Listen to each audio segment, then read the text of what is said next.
Hello दोस्तों, welcome to our YouTube channel the horror hub. तो कैसे हैं आप सभी लोग? आशा करता हूं कि आप लोग अच्छे होंगे। दोस्तों, इस चैनल की यह पहली वीडियो है। आज से हम शुरू करने जा रहे हैं एक ऐसा सफर जहां हर वीडियो आपको एक अनजाने सच की दुनिया में ले जाएगी। तो चलिए दोस्तों, वीडियो शुरू करते हैं। और वीडियो अच्छा लगे तो चैनल को लाइक, शेयर एंड सब्सक्राइब भी करते रहिएगा। दोस्तों, ये कहानी है बिहार के एक छोटे से गाँव की। गांव के बाहर एक बहुत पुराना पीपल का पेड़ था। गांव वाले कहते हैं कि रात के 12 बजे के बाद वहां कोई मत जाए। लेकिन उसी गांव में एक लड़का रहता था जिसका नाम रवि था और वो लगभग 22 साल का था। वो इन सब बातों को नहीं मानता था। एक रात की बात है, वो अपने दोस्तों के साथ शादी में गया था और उसे वहां से अकेले ही आना पड़ा क्योंकि उसके दोस्त वहीं रुककर शादी देखने लगे।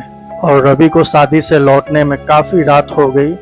ज्यादा रात के चक्कर में उसने सोचा कि शॉर्टकट थोड़ा ले लेते हैं तो समय बच जाए। और उसी शॉर्टकट रास्ते के बीच में वो पीपल का पेड़ था।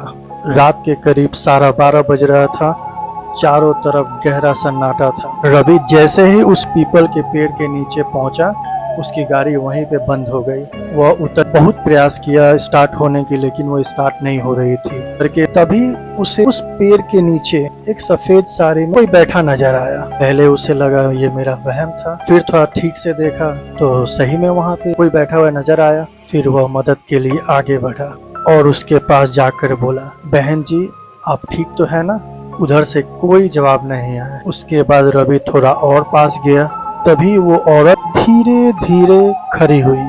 उसके बाल बहुत लंबे थे, इतने लंबे थे कि उसके बाल जमीन को छू रहे थे। फिर तभी रवि को ये सब देख के अचानक सा डर महसूस हुआ।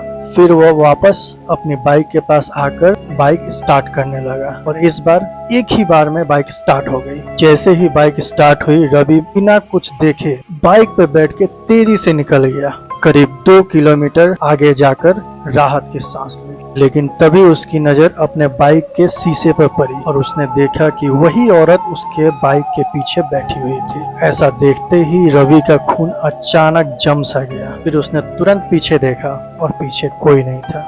फिर उसने शीशे में देखा और वो औरत अभी भी पिछले सीट पे ही बैठी हुई थी। औरत की आंखें पूरी तरह काली थी और होठों पर एक हल्की सी मुस्कुराहट थी। यह सब देखते ही रवि ने फिर पूरी रफ्तार से बाइक चलाना शुरू कर दिया। तभी उसके कान के पास वही औरत बिल्कुल धीरे आवाज में बोली, इतनी जल्दी कहाँ जा रहे हो? इतना सुनते ही रवि की बाइक अचानक फिसल गई और वो बेहोश हो गया। और जब उसे होश आई तो वो हॉस्पिटल में था। गांव वालों ने बताया कि सड़क के किनारे बेहोश पड़ा हुआ था तो हॉस्पिटल लेके चले गए। फिर रवि ने पूरी रात की कहानी अपने गांव वालों को बताई। उसी में से एक बूढ़ा आदमी उसकी बातें सुनकर कहा कि तुम बहुत खुदकिस्मत हो। रवि ने उस बूढ़े आदमी से पूछा कि वहाँ कौन थी। उस बूढ़े आदमी ने बताया कि करीब 20 साल पहले एक नई दुल्हन की इसी पेड़ के सामने सड़क हादसे में मौत हो गई थी। कहते हैं कि वह आज भी आधी रात के बाद वहीं खड़ी होकर किसी का इंतजार करती है। रवि उस रात के बाद उस रास्ते से कभी जाने की हिम्मत नहीं कर पाया। ठीक 2 महीने के बाद उसने देखा कि उसकी एक पुरानी हेलमेट थी जो बहुत गंदी हो चुकी थी।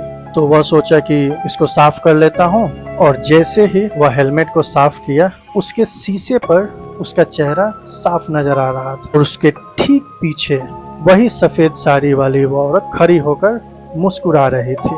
फिर रवि घबरा कर पीछे मुड़ा और वहाँ कोई नहीं था।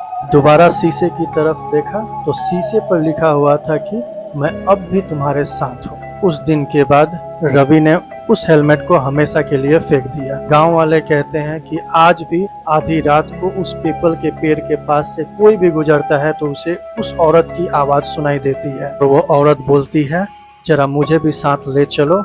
और जो रुक जाता है वह कभी पहले जैसा नहीं रहता। दोस्तों, अगर कहानी अच्छी लगे तो कमेंट बॉक्स में जरूर बताएं। तो मिलते हैं अगले वीडियो में। तब के लिए धन्यवाद।